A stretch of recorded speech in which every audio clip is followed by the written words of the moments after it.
Map your supply chain before you get into trouble. And here is how. I want to introduce a technique today that we have been using for years to detect challenges early. And the method is called supply chain mapping.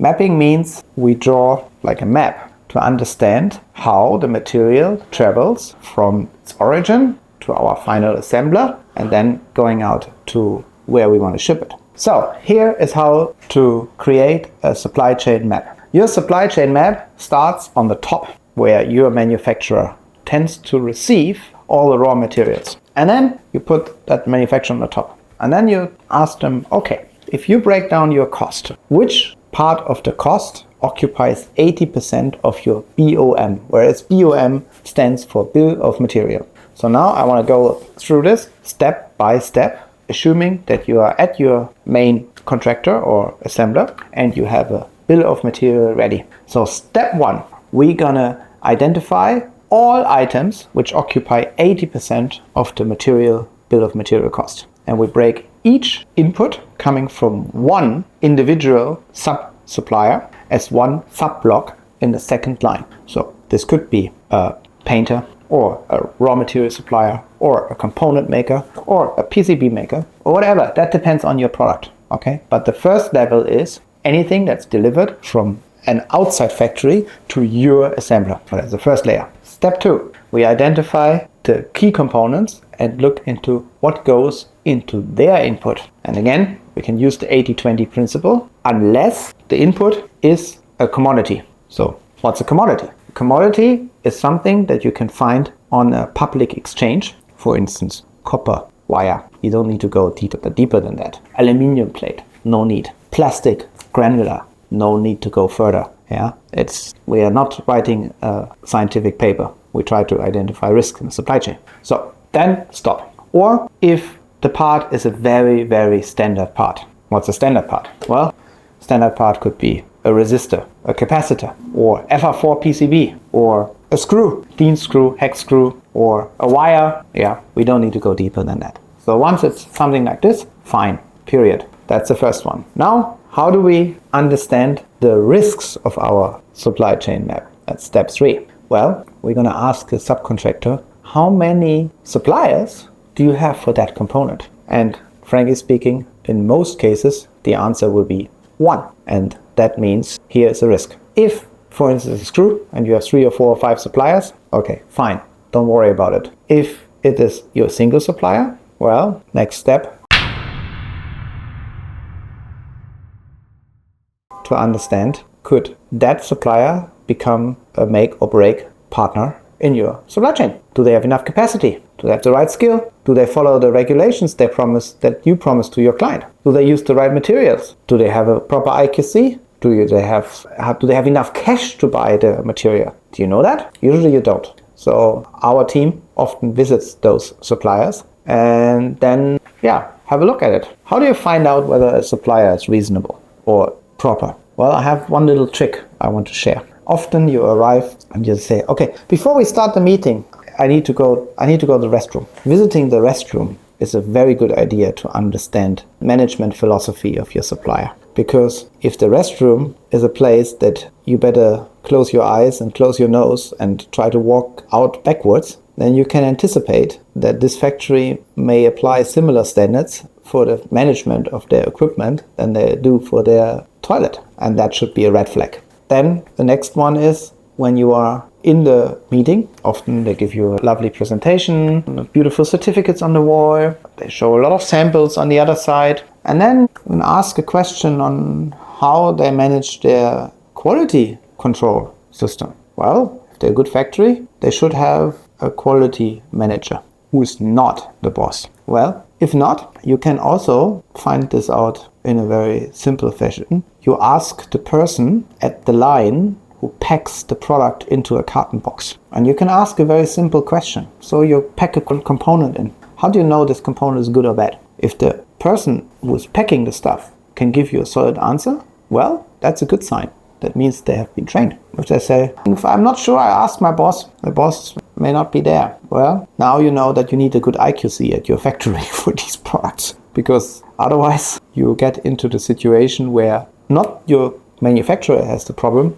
but if the poor component is impacting the performance of your end product, you have a risk here. So this is another red flag to understand. So the better the people at the manufacturing floor can answer questions, the better the quality management and the better the training is in the factories. And frankly speaking, there are a lot of very good factories, especially in China, but also in Southeast Asia, where they have decades of experience and they do a very good job. Now comes Chinese New Year. And there is something that Chinese New Year that you should know. Staff turnover is a critical figure that gives an indication on how good human resource management is at that factory. I heard figures between 5%, 10%. These are good, very good factories. Typical 30% is not uncommon. But you also hear figures like 70 or 80%. So imagine after Chinese New Year, 80% of the staff is new. Do you think they have been adequately trained? Do you think it's even possible to train them in a very short moment? Of course not. So this is another question to ask. So my tip, ask about the staff turnover.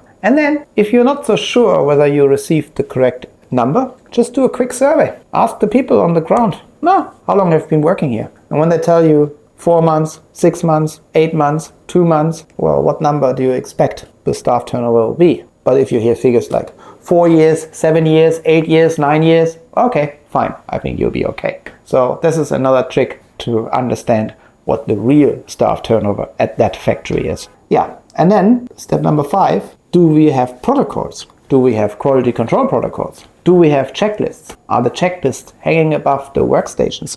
Are the criteria clear in color, possibly? Can they be understood without reading 100 characters of Chinese? Question, how they protocol it? Do they use a pencil and put a paper in the cupboard? Do they have an AOI, like an automatic optical inspection, and they have a digital record for it? Do they type everything manually from their pencil writing into the computer? Or are they measuring, taking the data directly into the system? All those little things that you can see on the production line. And good factories, they have invested in taking labor content out of the quality control and focusing on producing it.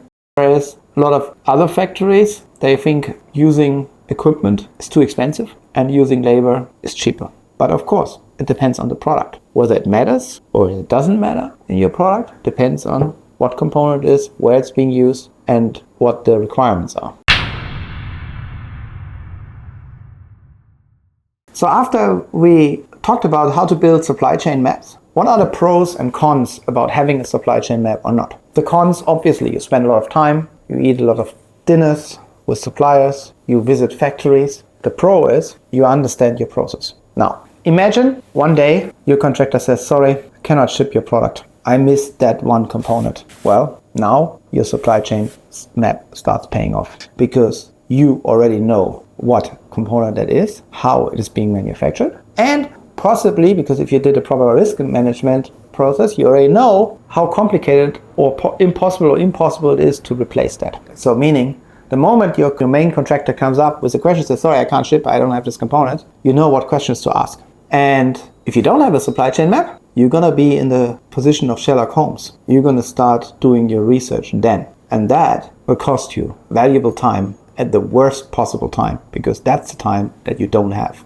That's when you get production delays. That's when the question will come, can we ship by sea freight? Do we have to use air freight to make up the necessary time? It can be pricey. Or do I still have enough goods to meet my product launch? Or did I just invest a huge amount into advertisement just to disappoint customers that can't get their product? So that's why, yes, investing in a supply chain map in the beginning, depending on your product, but mostly it is a good investment. And it pays off at the moment that something breaks. And given this year's Chinese New Year, going to be a special Chinese New Year, there will be broken supply chains. And then it's time to act quickly, decisively, and without any delay. And that's when you need the supply chain map.